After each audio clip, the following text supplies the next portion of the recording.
Hi and welcome back to this channel. A tornado ripped through South Fort Myers Tuesday, smashing pool cages and felling trees onto cars, while winds gusts nearly reached hurricane status.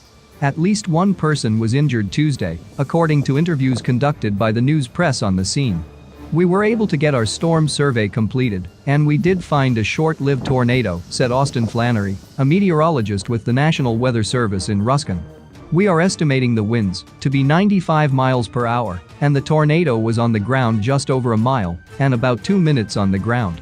Flannery said the initial damage estimate is around $500,000.